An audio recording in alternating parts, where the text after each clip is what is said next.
జగన్మోహన్ రెడ్డి గారు ఈరోజు press meet లో ప్రతి అంశాన్ని టచ్ చేసుకుంటూ పూర్తి స్థాయిలో వాస్తవాలతోటి ప్రజలకు అర్థమయ్యేటట్టు క్లియర్ కట్ గా చెప్పడం జరిగింది. ఇంక్లూడింగ్ మద్యం కేసు కూడా జగన్మోహన్ రెడ్డి గారు ఏం జరిగింది, ఇది జరిగింది ఇది అని చెప్పి తన హయాంలో ఏం జరిగింది, గతంలో చంద్రబాబు నాయుడు గారి హయాంలో ఏం జరిగింది, చంద్రబాబు నాయుడు గారి హయాంలో ఎట్లా ఆయన అనుకూల వర్గానికి పూర్తి స్థాయిలో లాభం చేకూర్చుకునేలాగా ఆయన పూర్తి స్థాయిలో ఇన్వాల్వ్ అయిపోయి 3 సంతకాలు ఆయన పెట్టాడు గతంలో మద్యం పాలసీకి సంబంధించి.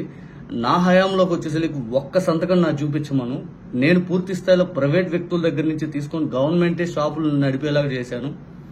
ఎక్కడైనా కానీ పూర్తి స్థాయిలో లంచాలు ఎలా వస్తాయి, పూర్తిగా ఏదైతే కన్జంప్షన్ అనేది ఎక్కువ చేస్తా, అమ్మకాలు అనేవి ఎక్కువ చేస్తా ఉంటుంటే ఎవరైనా ఆసక్తి చూపిస్తారు. ట్యాక్సేషన్ కూడా నా గవర్నమెంట్కే లాభం చేకూర్చుకునేలా చేసుకున్నాను. నేను పూర్తి స్థాయిలో వ్యక్తులకి ఎక్కడ కూడా ప్రమేయం లేకుండా పూర్తి గవర్నమెంటే ట్యాక్సేషన్ అనేది పెరిగిన రేట్లని పూర్తి గవర్నమెంట్ పరిధిలోకి వచ్చేలా చేశాను. ఇదే చంద్రబాబు నాయుడు గారి హయాంలో ట్యాక్సేషన్ అనేది తగ్గి పూర్తి స్థాయిలో కంపెనీలకి, డిస్టిలరీ కంపెనీలకి, తర్వాత వ్యక్తులకి లాభం చేర్చుకుంటూ దాంట్లో నుంచి పర్సంటేజ్లు చంద్రబాబు నాయుడు గారు తీసుకునేవాళ్ళు. నా హయాంకి వచ్చేసి పూర్తి స్థాయిలో కన్జంప్షన్ అనేది, వాల్యూమ్స్ అనేది, కన్జంప్షన్ అనేది తగ్గించాను. తర్వాత పూర్తి స్థాయిలో ఆదాయం అనేది గవర్నమెంట్ పెంచాను. ఇంకెక్కడ లంచాలు వస్తాయి ఐదు అని చెప్పి జగన్మోహన్ రెడ్డి గారు క్లియర్ కట్ డేటా అనేది ఈ రోజు జనాలకు ఎక్స్ప్లెనేషన్ ఇవ్వడం జరిగింది. ఇంకా కీలకంగా జగన్మోహన్ రెడ్డి గారు అమరావతి గురించి కూడా ఏదైతే గతంలో ఉన్న రేట్లు, స్క్వేర్ ఫీట్ రేట్లు గతంలో ఉన్నదానికి భిన్నంగా ఈ రోజు దాన్ని 2 రెట్లు 3 రెట్లు పెంచుకొని విపరీతంగా పూర్తిగా లాభం చంద్రబాబు నాయుడు గారు చేకూర్చుకునేలాగా లంచాల రూపంలో ఎలా వస్తాయి అనే ఆలోచన చేస్తా ఉన్నారు తప్పితే పూర్తి స్థాయిలో అమరావతి కట్టేసి ఏదో చేయాలని తాపత్రయం వాళ్ళు కనపట్లేదు. ఇంకా అమరావతిలో ఎయిర్పోర్ట్ సంబంధించి కూడా ఆయన మాట్లాడారు.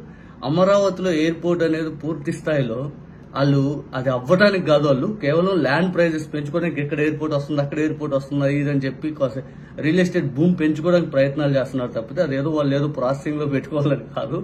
ఇంకా అమరావతి అనేది కంటిన్యూస్ కట్టడాలు కడతానే ఉంటారు. అది ఎందుకు కడతానే ఉంటారంటే పూర్తి స్థాయిలో ఆ కట్టుదల అది అవ్వకుండానే వీళ్ళు ఎక్కడెక్కడ దాంట్లో లంచాలకు వచ్చే కార్యక్రమానికి అమరావతి అనేది వాళ్ళకి అక్షయ పాత్ర లాంటిది, అది అయిపోతుంది, వాళ్ళకి వస్తానే ఉంటాయి. ఆ రకంగా అమరావతి ప్రాజెక్ట్ వాళ్ళు ముందు తీసుకెళ్తా ఉంటారని చెబుతూ అప్పులు దాదాపు అమరావతి ప్రాజెక్ట్ అనేది సెల్ఫ్ ఫైనాన్స్ ప్రాజెక్ట్ అని చెప్పారు. ఈ రోజు అమరావతి ప్రాజెక్టు పైన ఎంత అప్పులు చేస్తున్నారు, ఇప్పటికి 52,000 కోట్ల పైగా అప్పు చేశారు. ఇంకా 77,000 కోట్లు అమరావతికి కావాలంటున్నారు.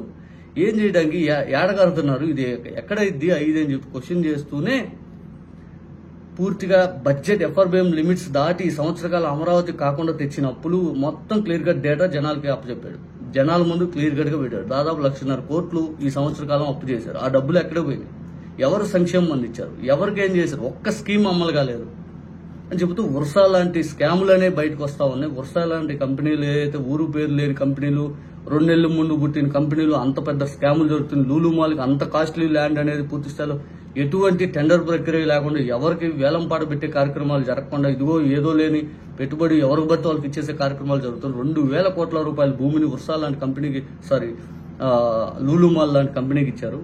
ఎంత పెద్ద స్కామ్ ఇది అని చెబుతూ మద్యం అనేది మళ్ళీ ఈ గవర్నమెంట్ లో ఎలా స్కామ్ నడుస్తుందో కూడా చెప్పాడు ఆయన. మద్యం అనేది ఈ గవర్నమెంట్ లో పూర్తి స్థాయిలో ఫస్ట్ షాపులు పెట్టేటప్పుడు ఇంత పర్సెంటేజ్ ఇస్తామని చెప్పారు, కానీ విత్ ఇన్ కొంత స్పాన్ లోనే ఇదిగో ఇంత పర్సెంటేజ్ పెంచుతామని చెప్పారు. అంటే ఆ పర్సెంటేజ్ పెంచే కార్యక్రమంలో ఎంత లంచాలు వసూలు చేసుకోవచ్చు ఆయన ఆ కార్యక్రమం ద్వారా ఇది స్కామ్ అంటే ఫస్ట్ ఆఫ్ ఆల్ ఎంత పర్సెంటేజ్ ఇస్తామన్నారు. తర్వాత కొన్నాళ్ళకి ఇంకొద్దిగా వెంటనే పాలసీ అమలు చేశాక మళ్ళీ ఇంకొద్ది పర్సెంటేజ్ పెంచాడు. అంటే అప్పుడు ఎంత స్కామ్ జరుగుద్ది అని చెప్పి జగన్మోహన్ రెడ్డి గారు మళ్ళీ క్వశ్చన్ చేయడం చేసింది. తర్వాత మద్యం కేసులో అరెస్ట్ అయినటువంటి వ్యక్తులు రాజకేశ్ రెడ్డి అని ఆయన మా గవర్నమెంట్ లో 2 సంవత్సరాలు ఐటీ వింగ్స్ సలహాదారుగా ఉండేవాడు. ఆయన ఎందుకు తీసుకొచ్చారు ఐదు అని చూస్తే ఆయనది కేసినేని చిన్ని అనే ఆయన కంపెనీ డైరెక్టర్, ఆయన టీడీపీకి సంబంధించిన పరిచయాలు కూడా ఉన్నాయి కాబట్టి ఈయనైతే వెంటనే మనం చెప్పినట్టుగా అప్రూవర్ అయిపోతాడు ఐదు అని భావించారు. ఆయన ఏదో అప్రూవర్ గా ఒప్పుకోలేదు. అసలు ఏం జరగకుండా ఎలా చేస్తామని చెప్పి ఆయన చెప్పడం జరిగింది.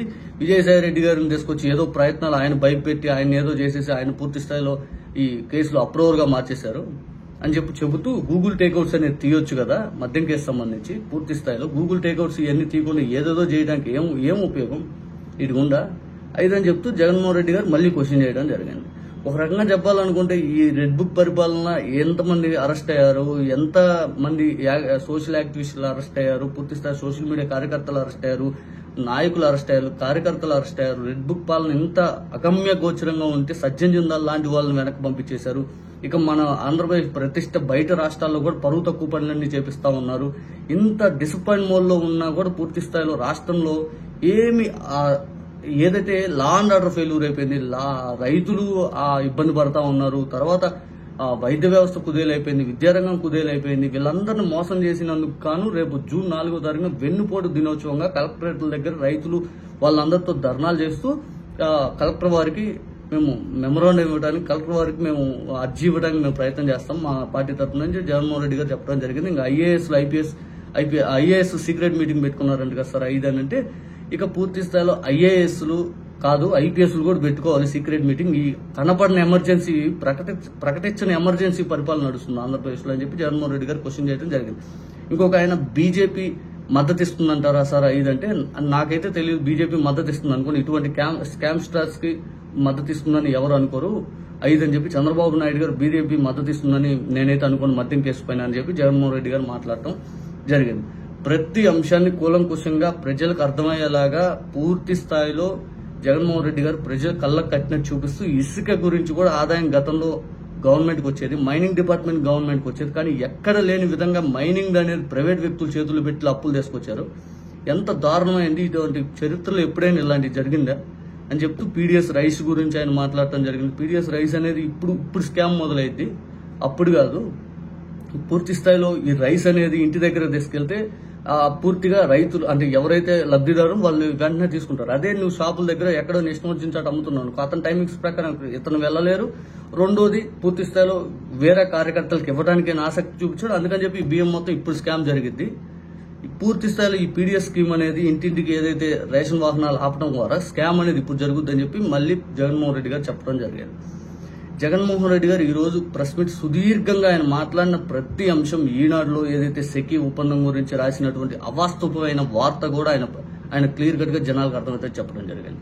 ఇక అన్నిటికంటే కూడా పూర్తి స్థాయిలో మద్యం కేసు గురించి చాలా సుదీర్ఘంగా క్లియర్ గా ఏం జరిగింది, గత 2019కి ముందు సంవత్సరానికి గవర్నమెంట్కి ఎంత ఆదాయం ఉండేది, తర్వాత జగన్మోహన్ రెడ్డి గారి పీరియడ్లో ఎంత ఆదాయం పెరిగింది, కన్జంప్షన్ అనేది అప్పుడు ఎంత పెరిగింది, జగన్మోహన్ రెడ్డి గారు దాన్ని పూర్తి స్థాయిలో ఎంత తగ్గించారు, ప్రతిదీ బీర్ కేసులు లెక్కలతో సహా చూపించడం జరిగింది. ఐఏఎస్లు ఐపీఎస్లు అరెస్టులు వాళ్ళ హెరాస్మెంట్లు ఎలా ఉన్నాయి, ఇలా ఇంత దారుణమైన పరిపాలన ఎవరికి కూడా ఎక్కడికో చేయడానికి ఎవరు కూడా ఇట్లా దారుణమైన పరిపాలన చేయరు అని చెబుతూ జగన్మోహన్ రెడ్డి గారిలో హయాంలో వచ్చేది ఒక కేసు పైన మన గవర్నమెంట్ దాదాపు 5,700 రూపాయల వరకు లాభం వస్తే అంటే గవర్నమెంట్ కి పూర్తి స్థాయిలో చంద్రబాబు నాయుడు గారి పీరియడ్ లో అదే కేసుకి 2,500 కూడా రాలేదు, 2,200 ఎంతో చూపించింది దాని ప్రకారం జగన్మోహన్ రెడ్డి గారు, అది కూడా సోర్స్ విత్తే.